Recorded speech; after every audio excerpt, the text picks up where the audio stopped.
Hello, আসসালামু আলাইকুম। সবাই কেমন আছেন? আশা করছি সবাই ভালো আছেন। আমাদের অনেকেরই যাদের ব্যাংক কার্ড হারিয়ে যায় বা চুরি হয়ে থাকে বা এটিএম কার্ড আটকে গেলে তো আপনারা কি করবেন? আপনারা প্রথমে কিভাবে আপনারা কার্ডটা ব্লক করবেন বা বন্ধ করবেন? পুরাতন যে কার্ডটা হারিয়ে যায়, যা চুরি হয়ে গেলে বা এটিএমে আটকে গেলে কিভাবে আপনারা কার্ডটা বন্ধ করবেন, ঠিক আছে? এটা আমি আজকে পুরোটা সম্পূর্ণ ভিডিওতে দেখাবো কিভাবে।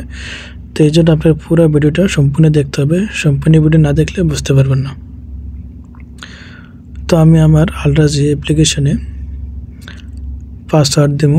এখানে পাসওয়ার্ড দিয়ে নিলাম। পাসওয়ার্ড দেওয়ার পরে আপনারা দেখতে পাচ্ছেন এখানে লগ ইন অপশন। সম্পূর্ণ পাসওয়ার্ড দেওয়ার পর আমি লগ ইন করবো। তো লগ ইন করে নিলাম। লগ ইন করার পর আপনারা দেখতে পাচ্ছেন এখানে অ্যাকাউন্ট কারেন্ট মাদার যে চিহ্নটা আছে এখানে আপনারা ক্লিক করবেন।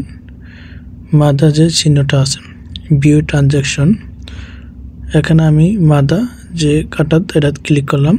চিহ্নটাতে ক্লিক করার পর আপনারা দেখতে পাচ্ছেন এখানে এরকম ইন্টারফেসটা আসলো। তারপরে মোর অপশন, তারপর মোর অপশনে ক্লিক করব।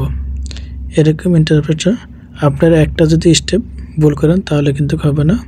আমি ঠিক যেভাবে দেখাচ্ছি সেভাবে আপনারা করবেন, তাহলে আপনাদের কার্ডটা বন্ধ করতে পারবেন বা ব্লক করতে পারবেন।